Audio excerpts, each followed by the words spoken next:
As I walked into the room that is, was, forever will be, and yet will never be, I saw him. He stood there, alone. He is always alone, like a child without friends at school. Even then, the child could make it through the day and get back home to a family that loves him. Even if he didn't have that kind of family, he could still use his imagination and play games with himself. Even a child, no matter how small, can create a world where they have this something that nothing else can provide for them.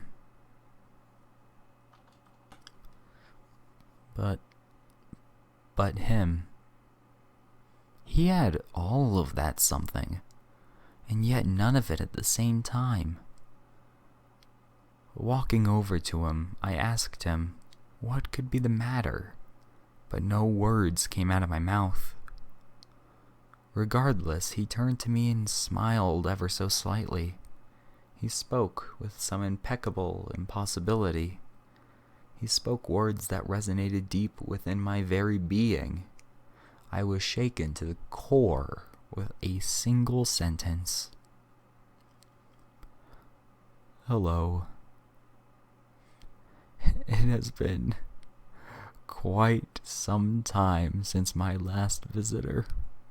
He chuckled, as if what he said was a joke. I am kidding, of course. I have never had a visitor. I sat down next to him when he motioned me to do so. You see, child, there are so many opportunities in this vast world in which you reside. He paused to sigh. So many possibilities that I see for your future. However, I can see all of them. It made little sense to me, but I could remember reading theories about this. This man must have been of some scholarly background. I am no scholar, my child. I am, instead, a slave. No slave could spend... No slave could speak such wise, intelligent words. There was just no feasible way for him to be so undignified. Undignified, you say? Chuckling again. Yes, you are quite right when you make that jest. Child, my sweet child, I have but one message for you to carry. Do not pray for omnipotence. I can explain. I am from a time that was, is, and forever will be, and yet never has or never will come to exist. I am the one who carried the burden of bringing the warm kiss of sunlight to the world. I was the one who carved the mountains from the earth and rivers and the sea. I was the one who filled those rivers and seas with my own sweat from the work.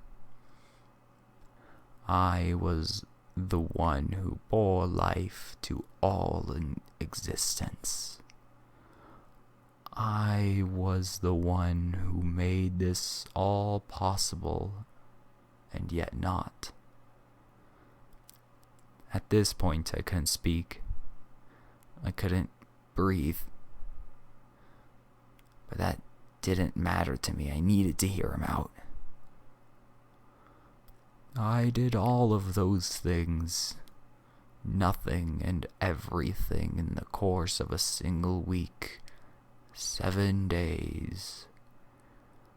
I was the one who was, is, and will never be. I am the king of the world that never was. Bequeath this message.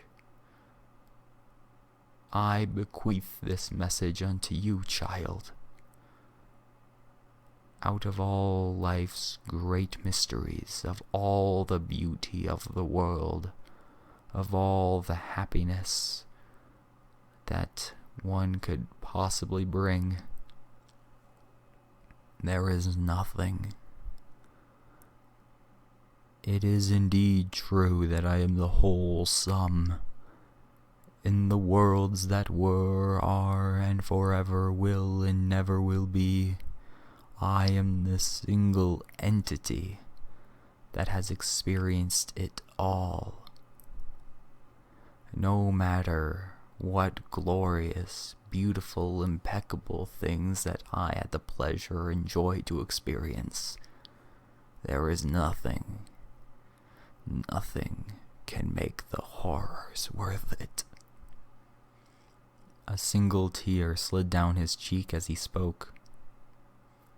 Do not pray for omnipotence, for it only brings pain. I have experienced all. While yes, there is joy, there is also every other emotion and emotions without name that I have burdened. And I lie. I did not burden those experiences. I did not, am not, and will not. The only constant in this universe is that those experiences are not to be burdened once.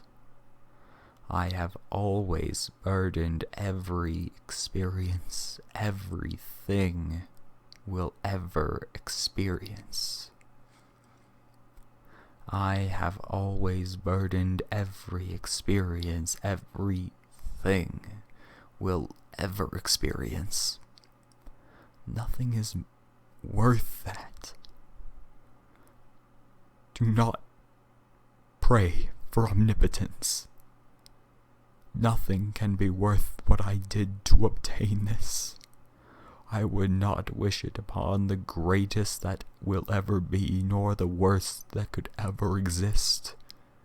Remember that. I realized that I had been becoming more and more distant from him. No. And remember that I love you so much. What I saw from him was not a look of any but his own.